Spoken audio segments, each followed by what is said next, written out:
Reka nongere mbashimire kandi baha ikaze mwe mukurikira amakuru n'ibiganiro tubagezaho gatanu kuri gatanu, tubagezaho amakuru n'ibiganiro biba bitandukanye, aho by'umwihariko twibanda ku makuru aba arimo aravugwa hano mu karere k'ibiyaga bigari. Reka rero n'ubundi twongere tugaruke ku mutekano muke urangwa muri Repubulika Iharanira Demokarasi ya Kongo, ndetse turebe n'icyo bikomeje kugenda bivugwaho. Kuri ubu rero nk'uko biri gutangazwa, Perezida w'Ubufaransa Emmanuel Macron yavuze ko kwambura intwaro FDLR ari ngombwa cyane mbere yo kwita kuri M23. Uti biteye bite rero?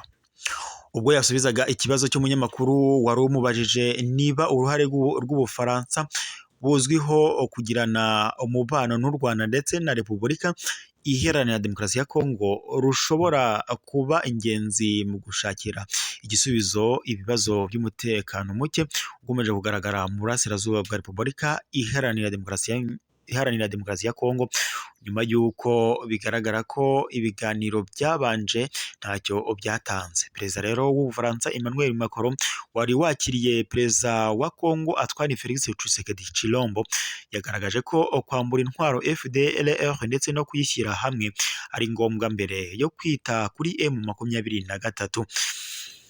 Yagize ati rero, icya mbere ndashaka kurengera umurimo urimo gukorwa na Angola ndetse na perezida wayo ariwe Lorenzo,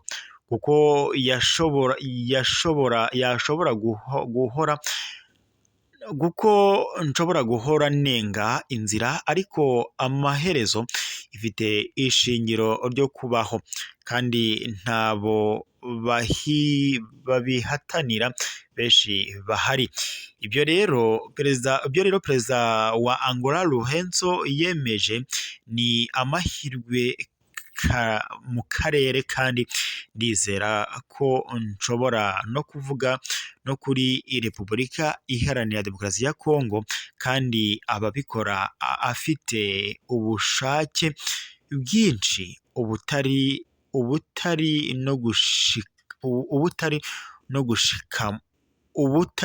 no gushikama, kandi dushyigikiye izo mbaraga kandi duhuza cyane n'ibikorwa Perezida Lorenzo wa Angola yakoze.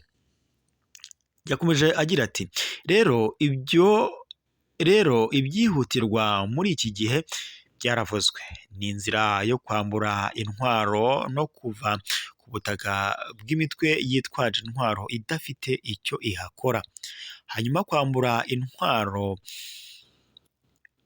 intwaro no gushyira hamwe.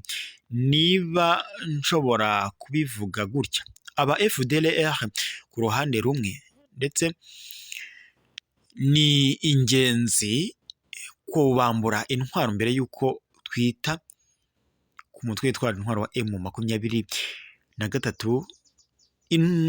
Yagize ati naho kwambura intwaro M23 ni inzira izabiherekeza gushyigikira cyangwa se izaherekeza nyuma y'uko doko nyine FDLR izaba imaze kwamburwa intwaro ndetse igakurwa no ku butaka bwa Kongo.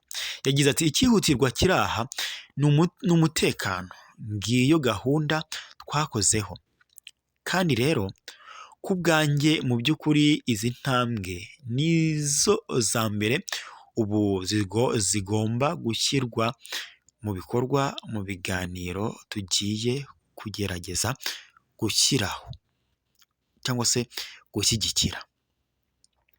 Uruhare rw'Ubufaransa mbere na mbere ni ukugira ijwi ryumvikana ku kibazo cy'ubusugire bw'ibihugu muri Afurika, kandi ndatekereza ko bitegerejwe cyane ku mugabane, kandi bitegerejwe cyane ku kwizerwa kw'ibikorwa byacu.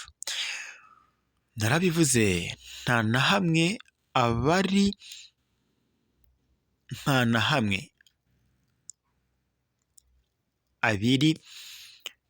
nta mahame abiri, niko yatangaje.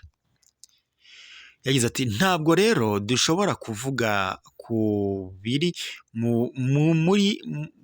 kuvuga buri munsi ko ubusugire bw'ibihugu Burayi busobanura inshingiro by'imbaraga n'inkunga yacu kuri Ukraine, ariko ubusugire bwa Kongo bukaba ikibazo cya kabiri, niko yakomeje kugenda atangaza Perezida w'Ubufaransa Emmanuel Macron kuri uyu wa 29 Mata 2024 nibwo Perezida wa Kongo Antoine Felix Tshisekedi Tshilombo yatangiye urugendo rw'akazi rw'iminsi 3 mu Bufaransa, akaba rero yakiriwe kuri uyu wa mbere itariki ya 30 Mata 2024 muri Champs-Élysées na Perezida w'Ubufaransa Emmanuel Macron bagirana ibiganiro mbere yo guhura n'itangazamakuru, nk'uko ibitangazamakuru bitandukanye byakomeje kugenda bibishyira ahagaragara. Ndabashimiye, mukomeze kugira impagarika n'ubugingo. Amakuru yacu nakagaruka, mukomeze kubana natwe mu makuru tubagezaho 5 kuri 5.